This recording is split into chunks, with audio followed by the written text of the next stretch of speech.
Hello dears, good morning. അപ്പോൾ എൻ്റെ ഒരു മോർണിംഗ് റുട്ടീൻ കണ്ടാലോ. ഞാൻ എണീക്കാൻ നേരം വൈകി, കാരണം തമ്പുരു രാത്രി ഉറങ്ങുന്നില്ല. പുലർച്ചയ്ക്ക് എണീറ്റ് ഗംഭീര കളിയാണ്.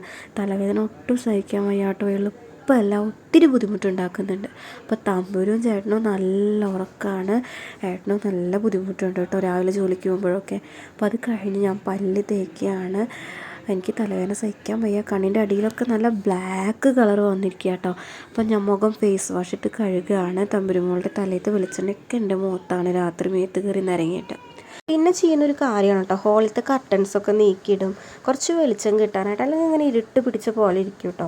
പിന്നെ അത് കഴിഞ്ഞപ്പോൾ ഞാൻ മിറ്റടിക്കാനായിട്ട് പോയി. ഇന്ന് അമ്മയ്ക്ക് സ്കൂളില്ല, അപ്പോൾ അമ്മ അടുക്കളയിലുണ്ട്. ഇന്ന് സൺഡേ കാരണം അമ്മയ്ക്ക് സ്കൂളില്ല, പിന്നെ ജിതിയായിട്ടുണ്ട് വീട്ടിൽ. അതുകൊണ്ട് കുറച്ച് സമാധാനമുണ്ട് കേട്ടോ. തമ്പുരുമോൾ എടുക്കാനൊക്കെ ആളുണ്ടാവും. പിന്നെ തമ്പുരു നല്ല ഉറക്കത്തിലാണ് കേട്ടോ. അപ്പോൾ ഞാൻ മിറ്റടിച്ച് കഴിഞ്ഞിട്ട് വേണം അവളെ പോയി നോക്കാൻ. അപ്പത്തിന് ഇതേ തമ്പുരുമോൾ എണീറ്റ് നല്ല കരച്ചിലായിട്ട്. അപ്പോൾ പുറത്ത് ധ്യാനുട്ടനെ കണ്ടപ്പോൾ അവൻ്റെ അടുത്തേക്ക് പോകാനായിട്ടാണ് കരയണത്. ഏടത്തി വീട്ടിൽ നിന്ന് 2 ദിവസം നിൽക്കാൻ വന്നതാണ്. അവർക്ക് ഗുരുവായൂർ അമ്പലത്തിലേക്കൊക്കെ പോകാനുണ്ട്. അപ്പോൾ ഇവിടെ നിന്ന് പോകാനാണ് എളുപ്പം. അപ്പോൾ അതിനായിട്ട് വന്നതാട്ടോ. അപ്പോൾ തമ്പുരുമോളും ധ്യാനുട്ടനും നല്ല കളിയാണ്. ചേട്ടനെ കിട്ടിയപ്പോൾ പിന്നെ കരച്ചിലൊന്നുമില്ല. അപ്പോൾ ചേട്ടനും അനിയത്തിയും കൂടെ നല്ല സ്നേഹപ്രകടനത്തിലാണ് കേട്ടോ. അത് കഴിഞ്ഞപ്പോൾ ഏടത്തി നെയ്യൊക്കെ ഒഴിച്ചിട്ട് ദോശയൊക്കെ ഉണ്ടാക്കിയിട്ട് അവൾക്ക് പൊട്ടിച്ച് പാത്രത്തിൽ കൊടുന്നു കൊടുത്തു. പക്ഷെ അവൾ കാട്ടുന്നതൊക്കെ വലിച്ചെറിയാം. അത് കഴിഞ്ഞപ്പോൾ അതേ മേശയിൽ പാത്രമൊക്കെ നിരന്നിരിക്കുക. അപ്പോൾ അതൊക്കെ ഒന്ന് ക്ലീൻ ചെയ്തു. അത് കഴിഞ്ഞ് മേശയൊക്കെ തുടച്ചു കേട്ടോ. അമ്മയ്ക്ക് തൃപ്രയാർ ഒരു ചെറിയ മീറ്റിംഗ് ഉണ്ട് സ്കൂളിൻ്റെ ഭാഗമായിട്ട്. അമ്മ സ്കൂളിൽ ചോറ് വയ്ക്കാൻ പോവുക. തൊട്ടടുത്തുള്ള സ്കൂളാണ്. ഒരുപാട് വർഷമായിട്ട് അമ്മ അവിടെ വർക്ക് ചെയ്യുക കേട്ടോ. അപ്പോൾ അതിൻ്റെ ഒരു മീറ്റിങ്ങിന് പോവുകയാണ്. അപ്പോൾ അമ്മ ഒരുവിധം അടുക്കളത്തെ പണിയെല്ലാം കഴിഞ്ഞിട്ടാണ് പോയത്. അപ്പോൾ ഇനി ക്ലീനിങ്ങും പാത്രം ഒതുക്കലും എല്ലാം കഴുകി വയ്ക്കുക, അങ്ങനത്തെ പരിപാടി മാത്രമേ ഉള്ളൂ കേട്ടോ. അപ്പോൾ അതൊക്കെ തുടച്ചു, അടുക്കളയൊക്കെ വൃത്തിയാക്കി, പാദ്യമ്പറൊക്കെ തുടച്ചു. പിന്നെ ഉണ്ടായിരുന്ന പാത്രങ്ങളൊക്കെ കഴുകിയിട്ട് അപ്പോൾ അവിടെയൊക്കെ ക്ലീൻ ചെയ്തു. ഇന്ന് സൺഡേ കാരണം ജിതിയേട്ടുള്ളത് കൊണ്ട് നല്ല ഉപകാരമാണ്. ജിതിയേട്ടൻ തമ്പുരുവിനെ നോക്കുന്നതുകൊണ്ട് എളുപ്പമാണ്. ഇവളെയും വെച്ച് ഈ പണികളൊന്നും ചെയ്യൽ എളുപ്പമല്ല കേട്ടോ. അവൾ പിടിച്ച് വലിച്ചിട്ടും പാത്രം തട്ടിയിട്ടിരിക്കും. അപ്പോൾ അവിടെ ജഗ്ഗ് ഒഴിഞ്ഞിരിക്കുന്നുണ്ടായിരുന്നു. അപ്പോൾ അതിൽ വെള്ളം ഒഴിക്കാൻ വേണ്ടി അമ്മ കുറ്റിച്ചെമ്പിൽ വെള്ളം വെച്ചിട്ടുണ്ടായിരുന്നു. അപ്പോൾ അത് അതിലേക്ക് ഒഴിച്ചു. നല്ല ചൂടുണ്ട് കേട്ടോ. അപ്പോൾ ജിതേട്ടൻ പറയുന്നുണ്ട് പ്ലാസ്റ്റിക്കാണ് അത് ഉരുകുന്നൊക്കെ. ഞാൻ പക്ഷെ മൈൻഡൊന്നും ചെയ്തില്ല, ഞാനതിൽ ഒഴിച്ച് വെച്ചു കേട്ടോ. ഇനി വീണ്ടും വേറൊരു ജഗ്ഗ് നോക്കിയിട്ട് അതിൽ ഒഴിച്ച് വയ്ക്കേണ്ടല്ലോ. എന്തായാലും അത്രയ്ക്ക് ചൂടൊന്നുമില്ല, ഒരുകാനുള്ള ചൂടൊന്നുമില്ല. അപ്പോൾ അതൊക്കെ കഴിഞ്ഞു. അതൊക്കെ സെറ്റാക്കി അടുക്കളയൊക്കെ തുടച്ചിട്ടു. അപ്പോൾ പിന്നെ ആ ബേസിൻ്റെ അവിടെ കുറച്ച് വെള്ളമൊക്കെ ഉണ്ടായിരുന്നു കേട്ടോ. അപ്പോൾ അവിടെയൊക്കെ ഒന്ന് കഴുകി അവിടെയും ഒന്ന് വൃത്തിയാക്കി സെറ്റാക്കിയിട്ടു. അത് കഴിഞ്ഞപ്പോഴാണ് തമ്പുരുവിന് പാപ്പ് ഉണ്ടാക്കണം. കാരണം അവൾ ദോശയൊന്നും കഴിച്ചിട്ടില്ലല്ലോ.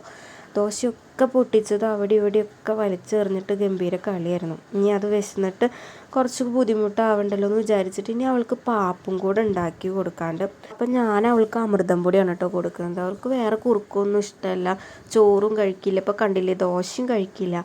അപ്പം ഞാൻ കുറച്ച് അമൃതം പൊടി കുറുക്കിയിട്ട് കൊടുക്കാമെന്ന് വിചാരിച്ചു. അപ്പോൾ എന്നും അങ്ങനെ രാവിലെ ഇന്നതാ കഴിക്കുക അങ്ങനെയൊന്നുമില്ല. ചില ദിവസങ്ങളിൽ ഇഡ്ഡലിയൊക്കെ ഉണ്ടാക്കി കഴിഞ്ഞാൽ ചായയിൽ മുക്കി കൊടുത്തു കഴിഞ്ഞാലൊക്കെ ചിലപ്പോൾ കഴിക്കും. അവളുടെ മൂഡ് പോലെ ഇരിക്കും. അവൾക്ക് പല ദിവസങ്ങളിൽ പല മൂഡാണ്. ചില ദിവസങ്ങളിൽ അവൾക്ക് മൂക്കടയുന്നതുകൊണ്ട് രാത്രി ഉറങ്ങാനായിട്ട് പറ്റണില്ല. അപ്പോൾ ഈ പുലർച്ചെ എണീറ്റിട്ട് ഗംഭീര കളിയാണ് അവൾ. അതുകൊണ്ട് ഉറക്കമൊക്കെ നല്ല ബുദ്ധിമുട്ടായിട്ടാണ്. അപ്പോൾ ഒന്നിനും പറ്റില്ല, അങ്ങനത്തെ ഒരവസ്ഥയാണ് കേട്ടോ. മാത്രമല്ല എനിക്ക് നല്ല തലവേദന സഹിക്കാൻ പറ്റണില്ല. രാവിലെ തീരെ എഴുന്നേൽക്കാൻ പറ്റണില്ല. എത്ര നേരത്തെ എണീക്കണമെന്ന് വിചാരിച്ചാലും എങ്ങനെയെങ്കിലുമൊക്കെ ഉറക്കത്തിൽ പെട്ടുപോകും. അലാറം പോലും അടിക്കണത് അറിയണില്ല കേട്ടോ. അപ്പോൾ കുറച്ച് ദിവസമായിട്ടാണ് ഈ ഒരു ബുദ്ധിമുട്ട് തുടങ്ങിയത്. അല്ലെങ്കിൽ അവൾ കുഴപ്പമില്ലാണ്ട് ഉറങ്ങി. ഇടയ്ക്കൊന്ന് എണീറ്റ് പാൽ കുടിച്ചിട്ടൊക്കെ ഉറങ്ങാറുണ്ട്. ഇത് പാൽ കുടിച്ചാലും ഉറങ്ങില്ല. അപ്പോൾ അത് പാപ്പൊക്കെ ഉണ്ടാക്കിയിട്ട് ഞാൻ അവൾക്ക് കൊടുക്കുകയാണ് കേട്ടോ. അപ്പോൾ അവൾ കാർട്ടൂണൊക്കെ കണ്ടിട്ടാണ് കൊടുക്കുന്നത്. കുഞ്ഞുങ്ങളെ കാർട്ടൂൺ കാണിക്കാൻ പാടില്ല, TV കാണിക്കാൻ പാടില്ല എന്നൊക്കെ പറയും. പക്ഷേ എങ്ങനെയും ഇതൊന്ന് വയറ്റിലേക്ക് എത്തിക്കണമല്ലോ വെച്ചിട്ട് എങ്ങനെയൊക്കെ കാർട്ടൂൺ വെച്ചിട്ട് അവൾക്ക് പാപ്പ് കൊടുക്കും. അപ്പോൾ കുറച്ചൊക്കെ കഴിച്ചു, കുറച്ചൊന്നും കഴിച്ചില്ല. പിന്നെ ഞാൻ ചായ കുടിക്കാൻ പോവുകയാണ്. അപ്പോൾ ദോശയും അതുപോലെ തന്നെ അമ്മ മസാല ദോശയുടെ ആ റോസ്റ്റ് ഉണ്ടാക്കി വെച്ചിട്ടുണ്ട് കേട്ടോ. അപ്പോൾ അതും കുറച്ച് മീൻകറി ഒഴിച്ചിട്ടുണ്ട് ഇന്നലത്തെ, അതും കൂടെ കഴിക്കുകയാണ്. അപ്പത്തിന് ഇതാ എനിക്ക് കഴിക്കാൻ പോലും സമാധാനം തരാണ്ട് അവൾ അമ്മ വിളിച്ചിട്ട് വന്നു. അപ്പോൾ എനിക്ക് കഴിക്കാൻ പറ്റാത്ത കാരണം ജിതിയേട്ടനും കൂടെ വന്നിരുന്നു കേട്ടോ. അപ്പോൾ ജിതിയേട്ടനായിട്ട് കുറച്ച് നേരം കളിച്ചിരിക്കുമ്പോൾ ആ ഗ്യാപ്പിൽ എനിക്ക് കഴിക്കാമല്ലോ വിചാരിച്ചു. അങ്ങനെ ഞാനും ജിതിയേട്ടനും വർത്താനമൊക്കെ പറഞ്ഞിരുന്നു. കുറേ നേരം അവളെ കളിപ്പിച്ചു. പിന്നെ ബെഡിൽ അവൾക്ക് പൊരി ഇട്ട് കൊടുത്തിട്ടുണ്ട്. അപ്പോൾ ആ പൊരിയും കഴിച്ചിട്ട് എങ്ങനെയൊക്കെ കൊത്തിപ്പറക്കി ഇരിക്കുമല്ലോ വെച്ചിട്ട് കുറച്ച് പൊരിയും കൂടെ ഇട്ട് കൊടുത്തു. അപ്പോൾ ജിതേട്ടൻ അവളെ പിടിച്ച് കിടത്തുകയാണ്. കാരണം അവൾ എൻ്റെ മേത്തേക്ക് വന്ന് കയറുമ്പോൾ എനിക്ക് ചായ കുടിക്കാൻ പറ്റണില്ല. അപ്പോൾ ഒരു അഡ്ജസ്റ്റ്മെൻറ്റിലാണ് അങ്ങനെ ചെയ്തു പോണത്. അതിൻ്റെ ഇടയിൽ അവൾ ഉമ്മയൊക്കെ ചോദിക്കുമ്പോൾ ഉമ്മ തരുന്നുണ്ട്. പിന്നെ വിരലിട്ട് ഓക്കാനിക്കുക പുതിയ പരിപാടിയാണ് അവളുടെ. വായിൽ വിരലിങ്ങനെ ഇടുക എന്നിട്ട് ഓക്കാനിക്കുക. അങ്ങനത്തെ കുറച്ച് പരിപാടിയൊക്കെ ഇപ്പോൾ തുടങ്ങിയിട്ടുണ്ട്.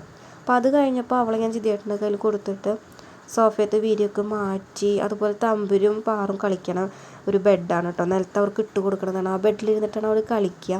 അപ്പോൾ അതൊക്കെ ഒന്ന് മടക്കി വെച്ചു. പിന്നെ അവർ കളിക്കുന്ന ടോയ്സ് അതൊക്കെ ഒന്ന് പറക്കി എടുത്ത് വെച്ചു. എത്ര പറക്കിയാലും കാര്യമൊന്നുമില്ല, അവർ വന്നു കഴിഞ്ഞാൽ വീണ്ടും അതെടുത്ത് ഗംഭീര കളിയാണ് കേട്ടോ. പിന്നെ ഊഞ്ഞാൽ അവിടെ അഴിച്ചു വെച്ചിട്ടുണ്ട്.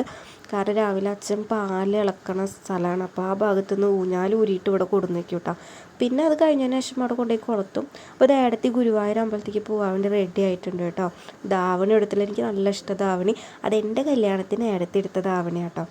അപ്പോൾ ഞാൻ മുടിയൊക്കെ ഒന്ന് കെട്ടി ക്ലിപ്പൊക്കെ ഇട്ട് കൊടുക്കുകയാണ്. എനിക്ക് നല്ല ഇഷ്ടമാട്ടോ അങ്ങനെ ഒരുക്കി കൊടുക്കാൻ, മുടി കെട്ടി കൊടുക്കുക, സാരി എടുത്ത് കൊടുക്കുക, എനിക്ക് നല്ല ഇഷ്ടമാണ്. അപ്പോൾ അത് കഴിഞ്ഞ് ഞാൻ ബെഡ്ഷീറ്റൊക്കെ മാറ്റാൻ നിൽക്കുകയാണ്. തമ്പുരു മൂത്രം ഒഴിച്ച് മുക്കിയിട്ടുണ്ടായിരുന്നു. അപ്പോൾ ഞാൻ ആ ഷീറ്റൊക്കെ ഒന്ന് മാറ്റി. ഇത് മീഷോന്ന് മേടിച്ച ബെഡ്ഷീറ്റാട്ടോ. നല്ല ബെഡ്ഷീറ്റാണ്, പക്ഷെ പറഞ്ഞിട്ട് കാര്യമില്ല, ഞാൻ മേടിച്ചതിൻ്റെ സൈസ് കൂടിപ്പോയി. ഞങ്ങളെ ബെഡിലേക്ക് സൈസ് അത് കൂടുതലാണ്. അപ്പോൾ അവിടെ ഇവിടെയൊക്കെ കൂടുതലുണ്ട്. അതൊക്കെ മടക്കി ഉള്ളിലേക്ക് തിരികെ വെച്ചിട്ടാണ് ഞാൻ ബെഡ്ഷീറ്റ് വിരിക്കുക. അത് കറക്റ്റ് സൈസാണ് കണ്ടല്ലോ, നല്ല ഭംഗിയിൽ കിടക്കും കേട്ടോ. എലാസ്റ്റിക് ടൈപ്പാണ്. അപ്പോൾ അത് അവർ ഗുരുവായൂർ അമ്പലത്തേക്ക് പോകാൻ നിൽക്കുകയാണ്. അപ്പോൾ ചേട്ടൻ വന്നിട്ട് ഇങ്ങനെ വർത്താനം പറയുകയാണ് കേട്ടോ. അപ്പോൾ ഞങ്ങളോട് കളിയാക്കുകയാണ്, കുറച്ച് പറത്തിയിട്ടൊക്കെ എടുക്കടാ, ക്യാമറ അതാ രസം ഉണ്ടാവുക, വൈറലാവുക എന്നൊക്കെ പറഞ്ഞിട്ട് അങ്ങനെ തമാശയൊക്കെ പറഞ്ഞ് നിൽക്കട്ടെ. അപ്പോൾ ഞാൻ പറഞ്ഞു രഞ്ജേട്ടനെ സൂം ചെയ്തിട്ട് എടുത്തോട്ടെ ജിതിയേട്ടാന്ന്. അപ്പോൾ രഞ്ജേട്ടൻ അവിടെ നിന്ന് എസ്കേപ്പായി. പിന്നെ അതേ അവർ പോകാൻ വേണ്ടി നിൽക്കുകയാണ്. ഒരു ബൈക്കുമ്മലാണ് പോകുന്നത് കേട്ടോ, കാർ എടുക്കണില്ല. അപ്പോൾ മഴ ഉണ്ടാവുമോ എന്നൊക്കെ പറയായിരുന്നു ഞാൻ ജിതിയേട്ടനോട്. അപ്പോൾ ഇതേ ബെഡ്റൂമൊക്കെ സെറ്റാക്കിയിട്ടുണ്ട്. ഷീറ്റൊക്കെ മാറ്റി പുതപ്പൊക്കെ മടക്കി എല്ലാം സെറ്റാക്കി വെച്ചിട്ടുണ്ട്. അപ്പോൾ ഇതാണ് ഞങ്ങളുടെ കുഞ്ഞു മുറി കേട്ടോ. അപ്പോൾ കുറേ പേരിനോട് വാർഡ്രോബിൻ്റെ അറേഞ്ച്മെൻറ്റൊക്കെ കാണിച്ചു തരാൻ പറഞ്ഞിട്ടുണ്ടായിരുന്നു, റൂമൊന്ന് കാണിച്ചു തരണം എന്നൊക്കെ പറഞ്ഞിട്ടുണ്ടായിരുന്നു. അതൊക്കെ പതിയെ കാണിക്കാം കേട്ടോ. മോളെ വെച്ചിട്ട് വീഡിയോ എടുക്കൽ എളുപ്പമല്ല, ടാസ്ക്കാണ്. ജിതിയായിട്ടുള്ള ദിവസമാണ് ഒന്ന് സെറ്റാക്കിയിട്ട് എടുക്കാനായിട്ട് പറ്റുള്ളൂ. അപ്പോൾ ഇത് ഞാൻ പിന്നെ തിരുമ്പാനുള്ള ഡ്രസ്സൊക്കെ കൊട്ടേന്ന് എടുത്ത് വാഷിംഗ് മെഷീനിൽ കൊണ്ടുപോയിട്ട് ഇടുകയാണ് കേട്ടോ. തമ്പുരുവിൻ്റെ പ്രസവിച്ച് എടുക്കുമ്പോഴുള്ള കൊട്ടയാണ്, അതിപ്പോൾ എൻ്റെ തിരുമ്പാനിടുന്ന കൊട്ടയാണ് കേട്ടോ. അപ്പോൾ ഞാൻ വാഷിംഗ് മെഷീനിൽ അതൊക്കെ ഇട്ടു. അപ്പോഴാണ് സോപ്പും പൊടി ഇല്ല എന്ന് മനസ്സിലായത്. അപ്പോൾ വേഗം പോയി സോപ്പും പൊടിയുടെ പാക്കറ്റ് എടുത്തുകൊണ്ട് പൊട്ടിച്ചിട്ട് പാത്രത്തിലിട്ട് വെച്ചു കേട്ടോ. എന്നിട്ട് അത് വാഷിംഗ് മെഷീനിൽ ഇട്ടിട്ട് ഞാൻ പിന്നെ അടിച്ചൊരു തുടയ്ക്കാനൊക്കെ പോയി. അപ്പോൾ അടിച്ചു വരുമ്പോൾ ഞാൻ അവരോട് ഇങ്ങനെ സംസാരിച്ച് നിൽക്കുകയാണ്. അവരിറങ്ങിയില്ല. അതിനിടയിൽ മഴ പെയ്തു.